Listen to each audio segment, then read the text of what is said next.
Okay, expand the complex number, and since it's in a unit on the binomial theorem, let's use our binomial theorem to our advantage here. So we'll get a 4 to the fourth, 4 cubed, 4 squared, 4, and then we'll have a negative I to the fourth, negative I cubed, negative I squared, negative I, and then we'll just throw in our binomial coefficients, which would be 1, 4, 6, 4, 1.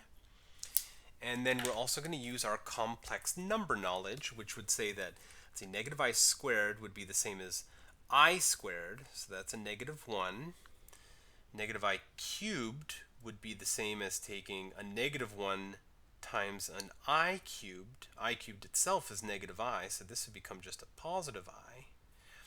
And then negative I to the fourth would become a positive 1. And so that seems to put those into nice forms. So let's see what we have now. So 4 to the fourth would be 256. Here we have 64 times 4, which is 256 times negative I. So we have minus 256I. Here we have 4 squared, which is 16. And then we have a 16 times 6, and that's a 96 times a negative 1. So I got a subtraction of 96.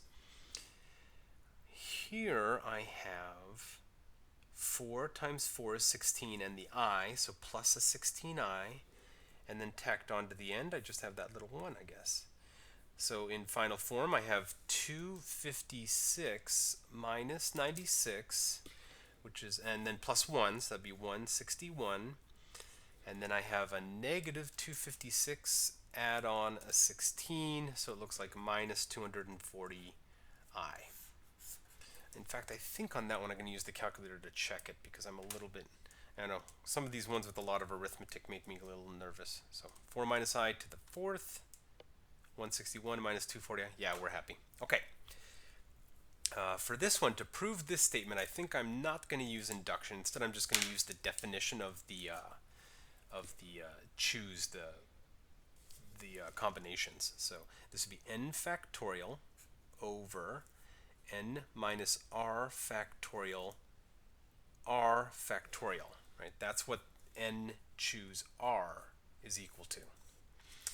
Notice that this is exactly the same as n factorial over.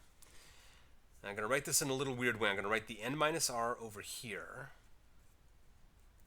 And then over here, I'm going to write n minus r factorial.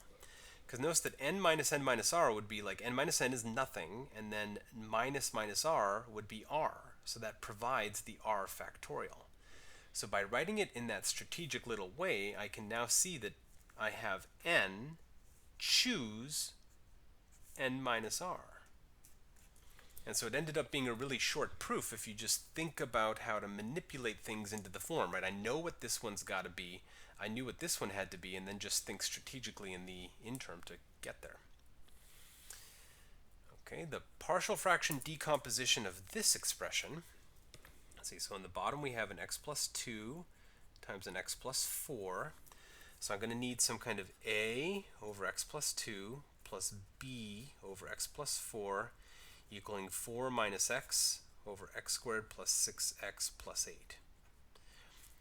So when I multiply through by x plus 2 and x plus 4, what am I going to be left with? I'm going to be left with the a and the x plus 4. I'll be left with the b and its x plus 2.